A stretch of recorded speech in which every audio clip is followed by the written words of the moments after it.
A few months ago, these were just the average frustrated, unseen, unheard, and traumatized youth of the township. All that they needed was to be listened to, not with logic, but with deep somatic listening. Excellent, shake. Their voice speaks for themselves. So about last night, that was a great meeting, first of all, but I felt very sad because they were talking about us who were actually experiencing it, but majority of that meeting only has people who are never experiencing what they are talking about. So they don't know the depths and the true lived experience of what's actually happening in the townships, of what we are actually facing and what should be done or should be fixed. Even if they do those old things that are seen by the naked eye, fix the streets, fix the everything, but we will still remain unsafe at our township. We will still see our township as an enemy to us, not a home, because we've never been like processed to those emotions, those scars that we go to township. To us, the township is always the monster. There's an emotional scar that it's there, it's longing to be fixed. I'm 24 years old now, and I've been there. I've been living here. I've got scars, I've got traumas, I've been through all of those things. What about me, who's still living there, who still sees the place as unsafe as it is? I'm 22 years old. People are drinking, so that also brings emotional scar because I can't even focus at home. So it don't affect like physically in the environment, but also affects me emotionally. So what happens to you when you see your mom drunk? It's changed, but now she drinks a lot. I feel very scared because I know that she will be swearing and she will be making noise at home. And do you feel safe at home? No, I don't. I run away. I don't want to be at home. Yesterday, I did have a time to sit with her, and then she was like, "You don't look tired today." And then we laughed, and then I say, "No, I'm not tired," because she asked, "You used to stay at home, but now when you come back from home, you were out with your colleagues." And then I asked her, "How are you doing today?" And then she said, "No, I'm not good." And then I was asking why. I was stressing about the electricity. Then I said to her, "No, don't stress about electricity." And then what's behind that stress of electricity? And then she started to nod the head down. And then I saw her crying. She didn't answer again. She was crying. The time I was speaking with her, she cried. She can't answer. She can't do anything, but she cried. And then I saw that there's something behind. She hugged me and she apologized, but she was crying, not answering anything. What did it feel like to have that conversation with her? It felt relieved Mm. because it's something that I never thought that I would be having courage to talk to her about. Very often we run away from our trauma. And so what has happened to you when you've been able to speak about your trauma? How has that changed your life? Ever since I speak about it, it was easy, but it was not too easy that much. I'm connected more to the people now than before. Lately, the issue of protection people. So we are facing an extortion, people that can those shops, collect money. It's even risky, Mr. Brian, to us because these people that are coming to the shops for protection fee, they come while they're in the shop buying or something. So anything could happen because they are having weapons. We could be shot, killed anytime because sometimes the Somalians don't want to give them the money. So that's when they start to take out their weapon, the guns, and then they start to shoot each other. So it's a riskier even for us. They want money from the people that are trying to fix our community, from the people that are trying to give our children work. So now they're sitting at home again because look, those people of a protection fee, are trying to stop everything that's trying to fix our community. As I'm listening, I'm hearing more about trauma and safety. So here I have a small question of how are we going to get rid of our trauma if our communities are not safe?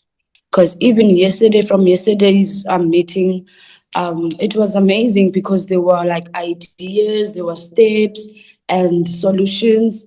But the thing is, this safety, how are we going to be safe? Because the police are there, they're trying to bring armies, but there is no change. I, for one, I grew up in a household where there was no father. Yeah. I grew up only with my mother. So that alone is a trauma to me. I can imagine now how that trauma could pass on and we could relieve it if I have my own children, because I, for one, I don't know what it means to be a father. I don't know how to be a dad because I've never been in a position or in a place where I've experienced that father role. About me and my mother's relationship, because I didn't rise by my mother, ne? So there's a lack of connection or love. So isn't easy to, yeah, what I gained and pride. It's confidence. Yeah, but at least now I know myself. Firstly, I didn't trust myself, ne? I was feeling small in everywhere I go, but then Tribe changed that for me. Because my voice will allow me to be seen and be heard. So my traumas mostly, I need to talk about them more so that they won't close my way of doing things.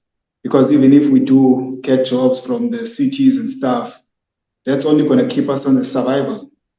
We're going to just survive, but I still have that edge of wanting to be more confident, to be able to express myself, not like a thing that I have to limit myself from saying this, but to express myself fully, enabling me to thrive. That's how my voice, I would love it to be heard. I told him that I gained like more confidence because at first it was not easy to share because in our families we're not normally asked how we feel, what we're going through, so we keep our feelings to us. So when I'm here in Tribe, like I get to be free, I get to talk about things because I get to be given that opportunity to be asked, how do you feel right now? So you get to sit with yourself and finally get be like, how do I feel? And then you get to feel free to share. I'm more weaker and more relaxed. So the confidence is there. I can like not keep things to myself. I'm able to talk. When I'm here, I feel more confident. And I feel like lately I need to share my feelings more in order to gain my confidence more. I just felt connected because I used to be like this, meaning that I'm closed. Then whenever I'm sharing my feeling, I just become free. I'm feeling more powered. I'm feeling strong. Mr. Brian, I wanted to have more confidence to speak about my trauma. I see they too, that they hear my voice. I can voice out. Even the confidence, I'm getting there. Yeah, more empowered. That's me. So I think the approach, it should be more focused on the internal process of the well-being of the youth, emotionally and mentally, so that we could see our township much more greater and see it as a home rather than seeing it as a township, a place to be in, a place to live, a place to thrive. Sorry, I can't hear you. So now I feel like to be given a second chance to dream again, to believe in myself, I can make it, and trust in me. It's important to dream because it's the road you have to to go? Mr. Brian, I feel like this question just brings scare to all of us. That's why you don't want to answer. It doesn't mean you don't have the answer to it, but you just don't want to answer. Because when you speak of dreams, what comes to us first is nightmares.